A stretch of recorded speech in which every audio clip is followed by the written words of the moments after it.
Video पे आ गए हैं तो थोड़ा रुककर अच्छे से समझ लीजिए, क्योंकि एग्जाम वाली बात है। एग्जाम जिंदगी का सवाल होता है एक विद्यार्थी के लिए। याद रहे, अभी हम आपको ट्रिक नहीं बताए हैं, लेकिन ट्रिक जानने के बाद आप खुद कहेंगे क्या बात है सर, क्या बात, ये बात है। जो छात्र अब तक कुछ नहीं पढ़े हैं लेकिन फिर भी वो चाहते हैं कोई ऐसा ट्रिक मिल जाए जिससे मैं 95% स्कोर कर लूं, तो आप बहुत लकी हैं। आप बिल्कुल सही वीडियो पे आए हैं। आपको बस एग्जाम कॉपी आंसर शीट में 2 काम करना है भाई, 2 चालाकी करना है। और ये मेरा 100% गारंटी है, टीचर खुश होकर नंबर देंगे। ये ट्रिक लगाने के बाद आप किसी भी एग्जाम में फेल नहीं होंगे, क्योंकि मैं ऐसा ट्रिक बताने जा रहा हूँ जो आपको कहीं नहीं मिलेंगे और कोई नहीं बताए होंगे। लेकिन हाँ, 100% ये ट्रिक काम करता है। बहुत से विद्यार्थी ने एग्जाम में प्रयोग किया तो उन्हें बहुत अच्छा रिजल्ट मिला। तो चलिए ट्रिक जानते हैं, बट उससे पहले मैं एक टीचर होने के नाते अपना फर्ज बता दूं। एक टीचर का फर्ज होता है प्यासे को पानी देना, भूखे को दाना देना, खाना देना, और डूबते को रस्सी देकर उन्हें बाहर खींचना भाई, बाहर निकालना। और कमजोर से कमजोर विद्यार्थी को भाई, कमजोर से कमजोर विद्यार्थी को फेल होने से बचाना, सुसाइड करने से बचाना,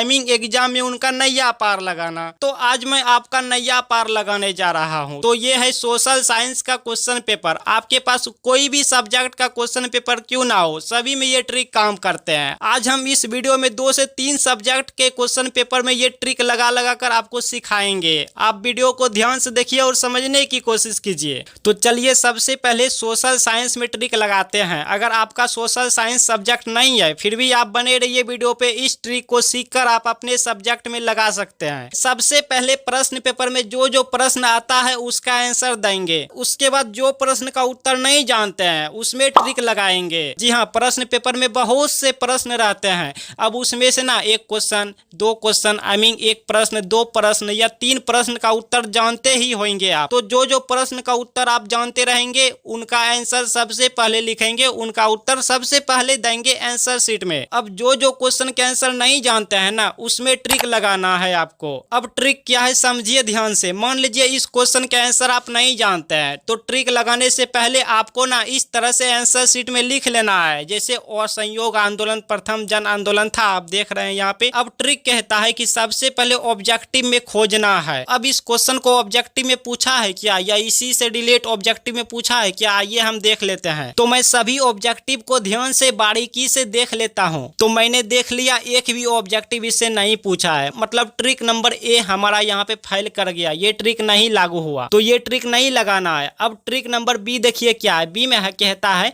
कि मिलता जुलता रिलेटेड लिखना है। जैसे क्वेश्चन पूछा है असहयोग आंदोलन प्रथम जन आंदोलन था, तो इससे रिलेटेड क्या हो सकता है आप ही बताओ। इससे रिलेटेड देखिए क्या क्या हो सकता है। इससे रिलेटेड हो सकता है सविनय अवज्ञा आंदोलन हो सकता है, चिपको आंदोलन हो सकता है, बिहार के किसान आंदोलन हो सकता है, भारतीय राष्ट्रीय आंदोलन हो सकता है भाई, सूचना अधिकार आंदोलन हो सकता है, यूनानी स्वतंत्रता आंदोलन हो सकता है।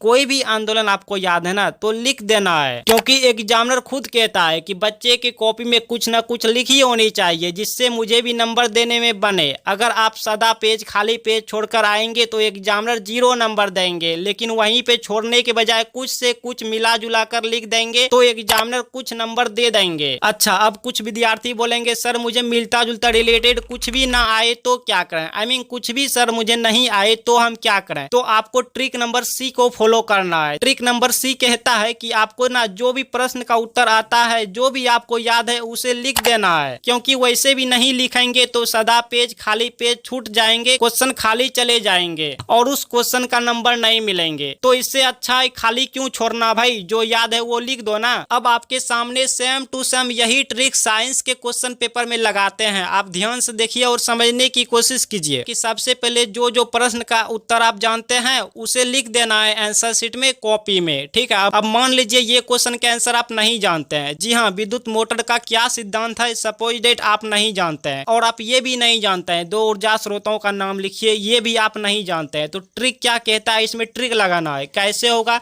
तो ट्रिक क्या कहता है, ट्रिक कहता है कि सबसे पहले ना ऑब्जेक्टिव में खोजना है। तो चलिए ऑब्जेक्टिव में हम खोज रहे हैं। यहाँ पे आप लाइव देख सकते हैं, यहाँ पे देखिए यहाँ पे 16 नंबर ऑब्जेक्टिव यहाँ पे मिल गया कि विद्युत मोटर परिवर्तित करता है, और इसका जो ऑप्शन आप देख पा रहे हैं, इसका करेक्ट ऑप्शन जो है वो है ऑप्शन नंबर डी, विद्युत ऊर्जा को यांत्रिक ऊर्जा में कन्वर्ट करना, परिवर्तित करना। तो अगर आपको इन ऑप्शन में से सही ऑप्शन आप जानते हैं तो बहुत ही अच्छी बात है भाई, बहुत अच्छी बात है। ऑब्जेक्टिव क्वेश्चन आंसर को ना यहाँ पर लिख देना है, और भी आप चाहो तो इससे रिलेटेड कुछ बना बनाकर यहाँ पे लिख सकते हैं। लेकिन अगर ऑब्जेक्टिव का सही ऑप्शन आप नहीं जानते हैं तो किन्हीं एक ऑप्शन को उठाकर यहाँ पर लिख देना है, और इसके बावजूद भी अगर आपको कुछ रिलेटेड याद है तो उसको भी यहाँ पर लिख देना है। और हाँ, बाय चांस ये प्रश्न ऑब्जेक्टिव में नहीं मिले तो आपको ट्रिक नंबर बी लगाना है। इस सिचुएशन में ट्रिक नंबर ए फाइल कर जाएंगे। अगर ऑब्जेक्टिव में नहीं मिले इससे रिलेटेड तो ट्रिक नंबर ए फाइल कर गए, आपको ट्रिक नंबर बी लगाना है, ट्रिक नंबर बी को फॉलो करना है। ट्रिक नंबर बी कहता है कि मिलता जुलता रिलेटेड लिखना है। जैसे देखिए, विद्युत मोटर का सिद्धांत से रिलेटेड क्या क्या हो सकता है भाई?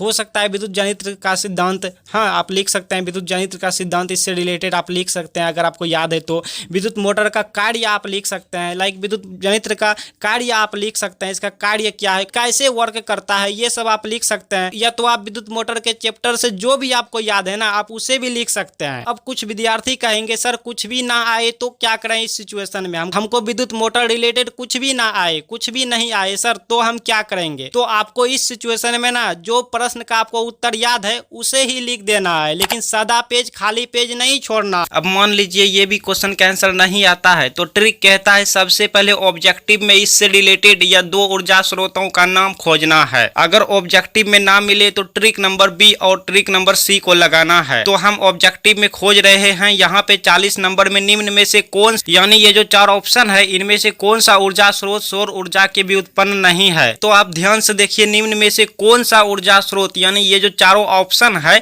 ये चारों ऑप्शन ना ऊर्जा स्रोत ही हैं। तो क्वेश्चन में दो ऊर्जा स्रोतों के नाम लिखने को बोल रहे हैं, तो यहाँ पे चार ऑप्शन में से किन्हीं दो को उठा के लिख देना है। तो हम भूतापीय ऊर्जा और पवन ऊर्जा को उठा के लिख देते हैं कुछ इस तरीके से। अब बात करते हैं ऑब्जेक्टिव में, जो ऑब्जेक्टिव क्वेश्चन नहीं आए तो उसका क्या करें, सही ऑप्शन कैसे पता करें। बट उससे पहले एग्जाम में साफ सुथरा लिखेंगे तो आपका नंबर हैंडराइटिंग पर बिल्कुल भी कट नहीं होंगे। अब आप कहेंगे सर ये कैसे होगा, तो सुनिए ध्यान से। आपको एग्जाम में प्रत्येक शब्द के बीच ना स्पेस दे दे के लिखते जाना है, एक एक पेन की दूरी पर सभी वर्ड को लिखते जाना है। ट्रस्ट में आपका हैंडराइटिंग बहुत ही अच्छे दिखेंगे। तो जो ऑब्जेक्टिव एग्जाम में नहीं आए तो हम ट्रिक निकाल दिए हैं, कमेंट और डिस्क्रिप्शन में प्लेलिस्ट का लिंक मिल जाएंगे, आप जाके शुरुआत के 4 से 5 वीडियो देख लीजिए।